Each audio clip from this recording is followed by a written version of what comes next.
Good evening, everyone. My name is Priyansi, and I'm a counseling psychologist. Like every day, we are back some new words starting from letter O in psychology. And as usual, we are having Shalu Berathi with us, who is also a counseling psychologist from Mind Your Mind. And today we are discussing letter O. Hi, Dee, how are you? I'm good. How are you, Priyansi? I'm super good. Yes. So in Jaipur, it's raining so badly since morning. Mhm. So it's nice weather outside. How is it in Okay. Ajmer?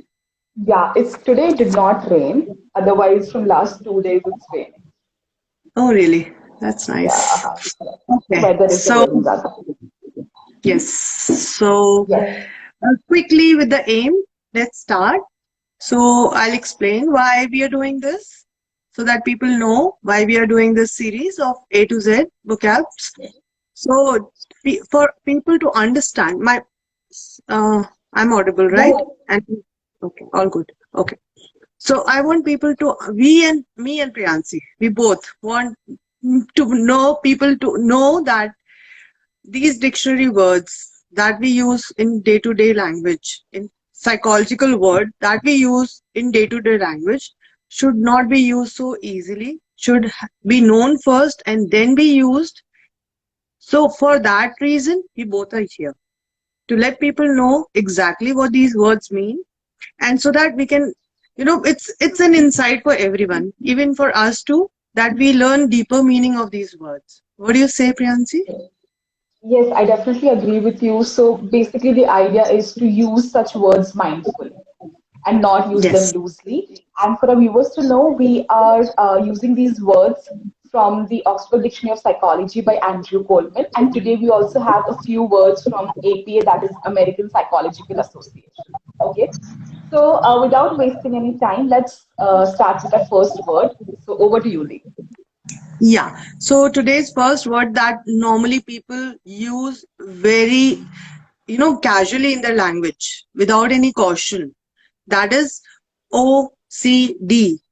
I'll just explain what is it. It is obsessive compulsive disorder. But we're not talking about obsessive compulsive disorder here. We are talking about obsession and then compulsion. And what are these? So first I'll read from the dictionary itself and then we'll discuss about it. Okay. So obsession means is a recurrent and persistent thought, impulse or idea that causes significant distress, is experienced as intrusive or inappropriate, is not merely an exaggerated worry about a genuine problem, and is recognized by afflicted person as internally generated. So this is obsession, and compulsive is action involves overt repetitive rituals. So these are two words, obsession and compulsion, right? So everyone, we all have obsessive thoughts about something or the other. Normally people use them in day-to-day life in normal functioning. So everyone has this thought, okay, I want to double check my door, I want to double check my cleaning, I want to double check everything, or I want to see everything is neat and clean, or my hands are neat and clean. So that's okay, right? That obsession that comes to you, oh, am I clean or not? So you'll clean your hands. So that is one thought coming in, that I want to clean my hand, I want to wash my hands, they are dirty. That's okay. And then you go and clean it. And then you're free with it. That thought doesn't come to you again. So this is normal. What people think is, okay, if I'm double checking something or if I'm double doing something, I have OCD. People should know what OCD means. I know people who have OCD. It is so tough for them to live their normal life. Means if they're double checking the door for 1 hour, they're double checking the door. It is like they're stuck to the door. They cannot come out because that anxiety is not coming down. So please refrain from using OCD so normally and so casually. It is very disturbing. And please see those people who really have OCD. You will be terrified what OCD is actually is. It is so normal. Some of my friends that casually, oh, I have OCD and I just cannot come out of the kitchen. It is I keep on explaining, but that OCD term is so normal and casual, like anxiety and depression for them, that it is okay. And they use it so easily and naturally to them, right? But that is not. Please refrain from using this word. You will add something, Priyansi? Yeah, so I wanted to add that how people loosely use it. So I know someone that who likes his table to be organized in a certain manner. Okay, like books at one side, pen stand here, coffee mug at one side. So that person does it very constantly. Okay, but when we talk about the obsession compulsion, that doesn't still counts in that, because that is your habit where you're saying that I want my books to be kept in a certain manner, I want my pen stand to be kept in a certain manner, I want my table at a certain degree. That still doesn't count in obsession and compulsion, because that is a behavior that you have, that you would like to have your table set in a particular manner. So he keeps saying me that I have OCD to, check how my table is. And I'm like, no, it's not. I really feel these people should meet someone who actually has OCD, and then you will come to know that what kind of life are people living who have OCD. So if it's a very at a very chronic stage, then people are also taking medicines for it. So it Yes, becomes really difficult for people to live when it comes to OCD. So please refrain because yourself from using. I know this person, if she's taking shower, she's taking shower for hours and hours. She cannot come out of the washroom, you know. If she washes hands, she keep on, you know, even if it starts to bleed, she'll keep on washing them. So that is OCD. Not just washing once or twice, it's OCD. You can wash 5 times also, it's still not OCD, because in pandemic time, people have been washing their hands so frequently or sanitizing, but still it is not OCD. Yes, Yeah, and Priyansi? if any one of you feel that you have OCD or you are having symptoms of OCD, please get yourself diagnosed from a clinical psychologist. A clinical psychologist will correctly tell you if you have an OCD or not. So, without labeling yourself, go to a clinical psychologist. He or she will be easily able to tell you by certain, tests and diagnosis that do you have OCD or not. So, it's always better to seek a professional and then talk about that. Okay, I do have OCD. Yeah, people like to stigmatize themselves and label themselves. I don't know, this labeling thing is a good thing for them or a bad thing for them, but people use it so easily for them as well. If they point someone, that's a different story, but they like to point their own self. They label themselves. That is so different, you Yes. know. Yeah. Yeah. So for Okay, the so on next that question. note, let's start with the second word. The second word we have for today is observational learning. I love this kind of the what observational learning is. So the dictionary says the acquisition of information, skills, or behavior through watching the performance of others. It was developed by Albert Bandura. It is also called as modeling. It is also called as imitation and social learning theory. Now, what is observational learning? I will explain that through a very simple experiment. When I talk about observational learning, Albert Bandura did an experiment on a Bobo doll. So Bobo doll is basically a doll. When the children, we had that doll. When we hit that doll, it comes back. It doesn't fall. Okay, so a different set of children was shown a movie in different rooms. In one room, children were shown a movie hitting a Bobo doll and showing some aggressive behavior with the Bobo doll. Whereas in the second room, children were not shown any movie, they were just provided with a Bobo doll. Okay, so it was seen that children who were shown a movie on Bobo doll, being where certain set of students were being violent with the Bobo doll, those children watching that movie actually imitated that behavior and started hitting the Bobo doll. They were being aggressive with that Bobo doll. Whereas children who were not shown any movie, they were just provided with the Bobo doll. They actually, were playing with the Bobo doll, showing love towards the Bobo doll. So this is what observational learning is.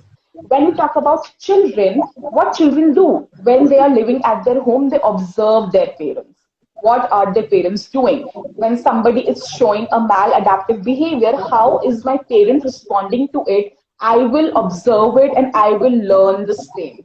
If I see someone in my family who is maybe suppose hitting the other person, okay, or being aggressive at the other person, at very trivial things, I will learn the same as a child. And when I grow up, I will show the same thing to others. Like a very simple example is that how do you treat your maid at home?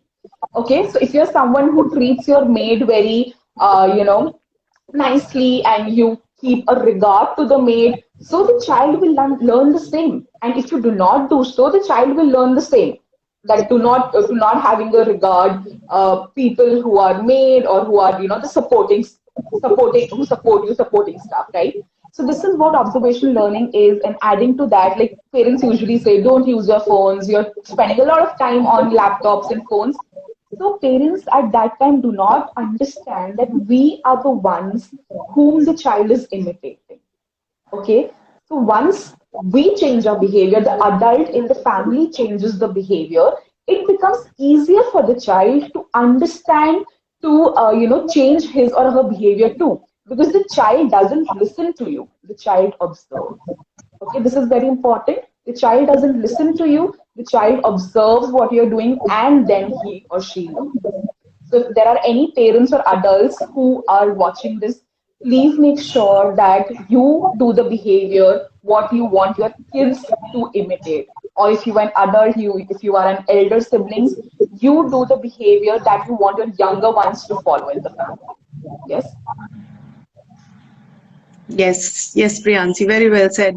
I'll just add to this is if the observation learning is there, there are four stages of it. It is first is like attention. The child or someone will attend to whatever is going on. Then is the retention. Like they talk or they self-talk or they imagine doing that thing first.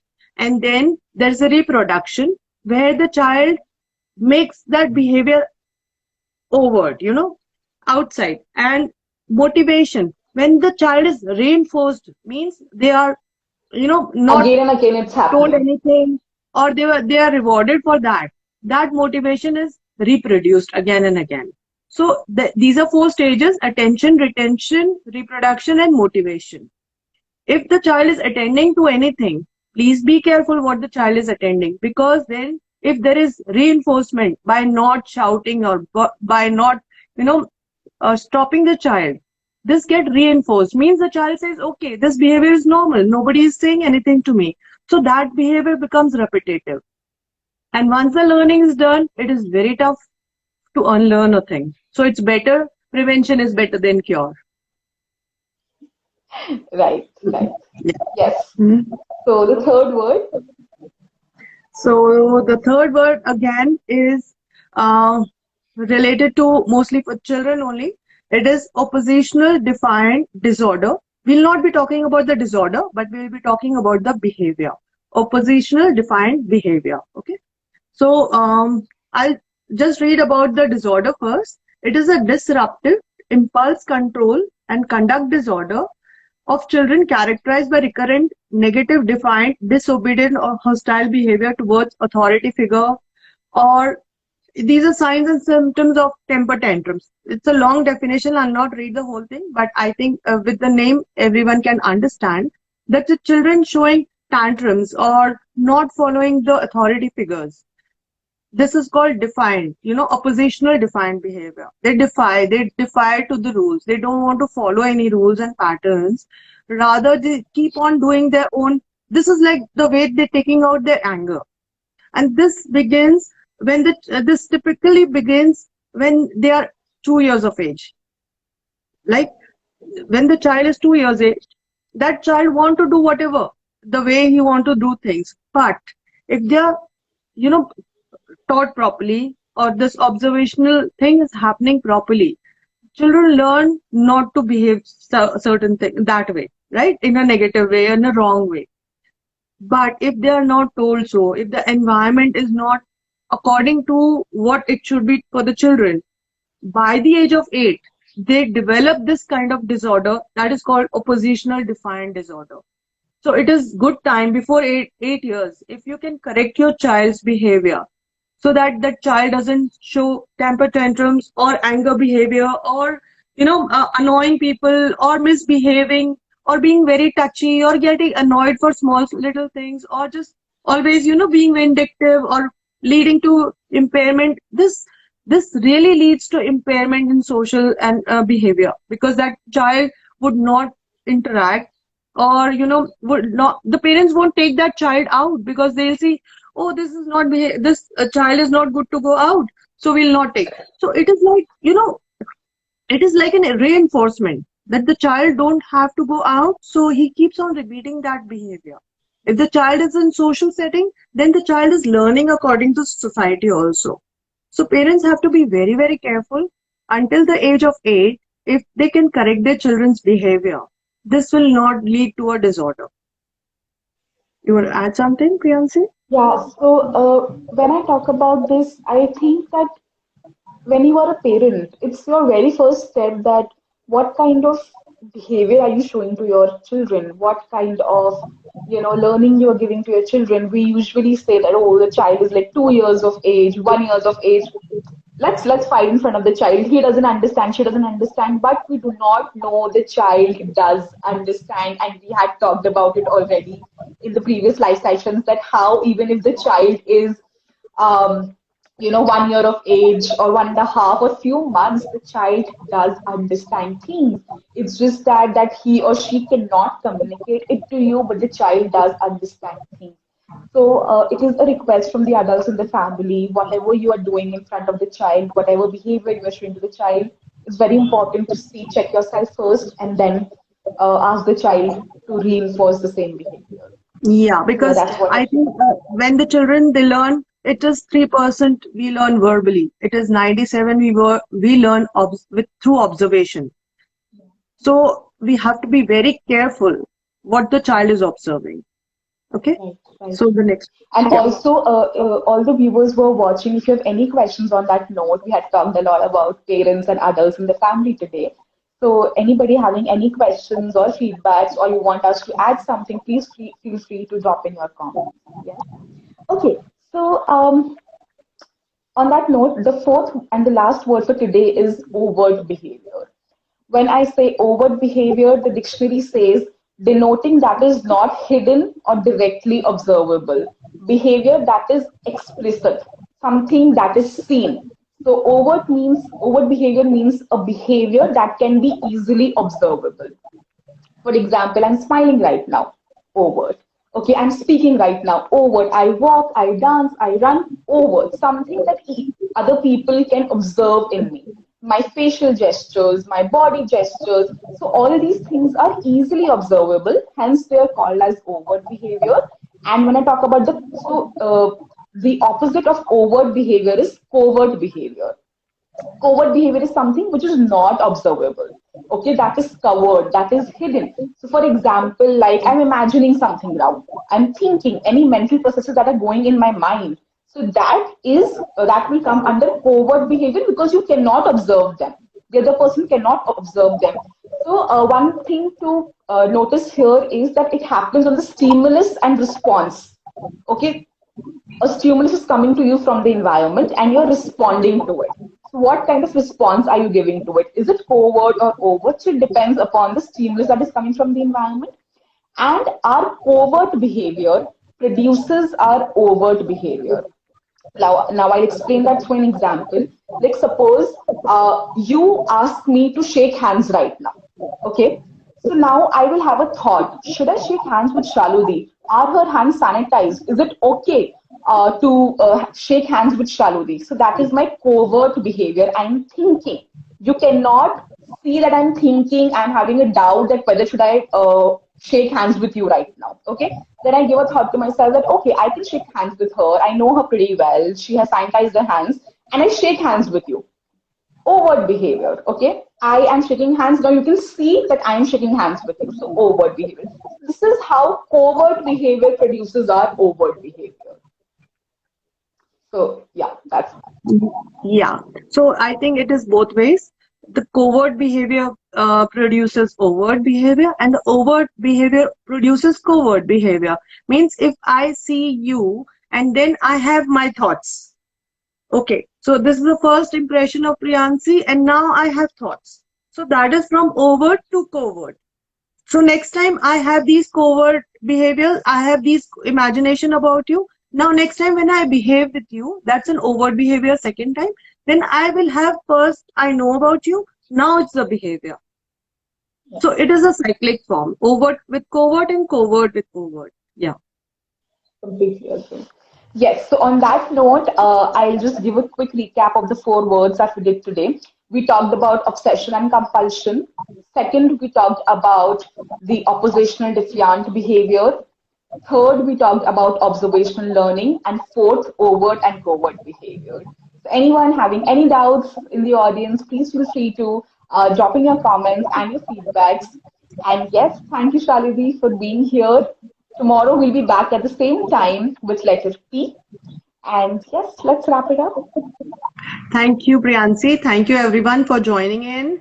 Please feel free to ask any question, any doubt that you have. Please DM us. We'll be happy to help you. Thank you and good And night. thank you so much for listening to us non-stop.